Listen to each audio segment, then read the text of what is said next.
So weed control on our farm has changed here recently over the last couple years. We had been growing conventional or food grade non-GMO soybeans for quite some time, and one of the things that we've noticed with our particular crop rotation is that management of weeds is becoming a continuing issue, and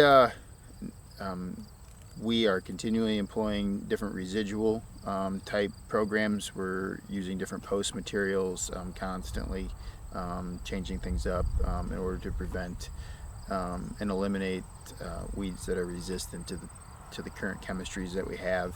And we'll continue to be an ongoing battle. And also, weed pressure, what we've seen over the years, the use of cover crops, the use of some of those techniques and some of those, specifically cereal rye in the fall for us, in the springtime, really helps keep a mat on that, on our soils, and will suppress weeds to some degree.